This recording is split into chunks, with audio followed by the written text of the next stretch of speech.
The virtues of chapter Al-Imran. It will come ahead of its reciters on the Day of Judgment.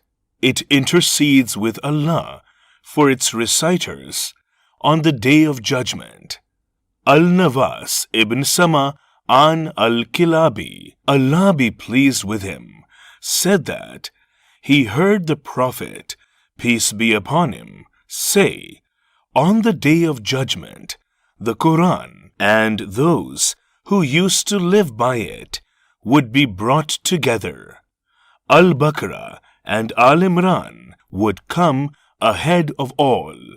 Al-Nawas added, then the Prophet gave 3 similes about both chapters of Al-Baqarah and Al-Imran that I never forget. He said about both of them, they will come on the Day of Judgment like 2 clouds or 2 dark shadows with rays of light across them, or 2 flocks of birds flying in rows. Both chapters would come in such forms and be able to speak and intercede with Allah for their reciters. Narrated by Muslim. It has 2 prayers to get out of debt. It is narrated that once Mu'adh ibn Jabal missed a Friday prayer with the Prophet, peace be upon him. After the Prophet finished the prayer, he went to see Mu'adh. The Prophet, peace be upon him, asked Mu'adh why he did not attend the prayer with him. Mu'adh told the Prophet that he owed an ounce of gold to a Jewish man who got in his way to the mosque and prevented him from joining the prayer. The Prophet, peace be upon him, said to Mu'adh, shall I teach you a prayer that if you say, Allah will help you get out of debt, no matter how big your debt is? The Prophet then told Mu'adh to recite the following prayer in the chapter of Al-Imran. O Allah, owner of sovereignty, you give sovereignty to whomsoever you will, and you take sovereignty away from whomsoever you will. You honor whomsoever you will, and you humiliate whomsoever you will. In your hand is all good. Indeed, you have power over all things.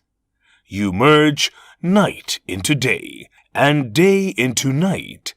You bring the living out of the dead, and the dead out of the living. You provide with no limit for whomsoever you will. The Prophet, peace be upon him, added the following prayer. O Allah, the most merciful and most compassionate in this world and in the hereafter, you give your blessings to whomsoever you will, and withhold them from whomsoever you will. Bestow mercy upon me in such a manner that I am in no need for others. It is recommended to read 10 verses of Al-Imran at midnight. Ibn Abbas, Allah be pleased with him, narrated that he spent a night in the house of Lady Maimuna, the Prophet's wife and the aunt of Ibn Abbas. Ibn Abbas said, I lay down across the bed, and the Prophet and his wife, my aunt, lay down on the same bed, but lengthwise. The Prophet, peace be upon him, slept until around midnight, and then he, peace be upon him, woke up. He wiped over his face with his hands to awaken fully. Then he recited the last 10 verses of Al-Imran, narrated by Muslim.